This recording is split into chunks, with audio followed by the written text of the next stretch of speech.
राहाता तालुक्यातील निर्मळपिंपरी शिवारात निर्जन ठिकाणी सुरू असलेल्या बेकायदेशीर गर्भलिंग तपासणी प्रकरणावर पोलिसांनी धाड टाकत मोठी कारवाई केली आहे। या छाप्यात एका डॉक्टरसह एजंटला ताब्यात घेण्यात आलं असून तपासणीसाठी आलेल्या महिलांनाही सुरक्षित ताब्यात घेण्यात आलंय। लोणी निर्मळपिंपरी रस्त्यालगत निळवंडे कालव्याच्या कडेला शेतातील 2 खोल्यांमध्ये हा प्रकार सुरू असल्याची गोपनीय माहिती अप्पर पोलीस अधीक्षक सोमनाथ वागचौरे यांना मिळाली होती।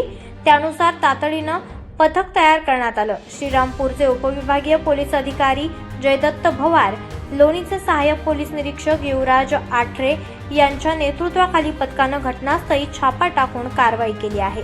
छाप्यात निर्जन शिवारात उभारलेल्या 2 खोल्यांमध्ये सोनोग्राफी मशीन, मॉनिटर, बॅटरीवर चालणारी वीज पुरवठा यंत्रणा, जेल, वैद्यकीय कागदपत्रे तसेच इतर उपकरणे आढळून आलेली आहेत। ही सर्व यंत्रसामग्री पोलिसांनी जप्त केली आहे। या प्रकरणातील डॉक्टर हा नेवासा तालुक्यातील असल्याचंही समजतंय। या ठिकाणी सदर डॉक्टर, एजंट आणि 8 गर्भवती महिला मिळून आलेल्या आहेत। याबाबत लोणी पोलीस ठाण्यात गुन्हा दाखल करण्यात आलाय।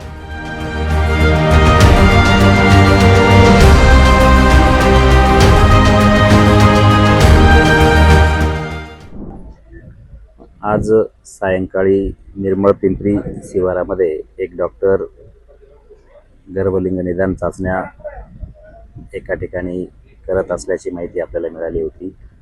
त्यानुसार PCPNDT कायद्यानुसार जे कोणी अधिकृत वैद्यकीय अधिकारी आहेत त्यांना आपण ही माहिती कळवली आणि या ठिकाणी वैद्यकीय अधिकाऱ्यांसमक्ष, पंचांसमक्ष पोलीस पथक, सर्व पथक दाखल झाले असता संबंधित वैद्यकीय अधिकारी हे गर्भलिंग निदान करताना मिळून आलेले आहेत।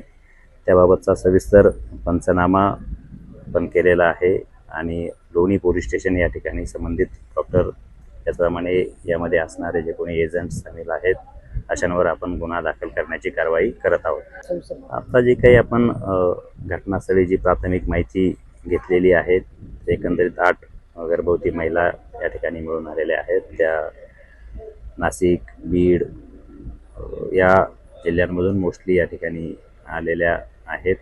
काही नगर जिल्ह्यातील देखील 1-2 महिला आहेत। सविस्तर तपास आपण गुन्हा दाखल करून करत आहोत।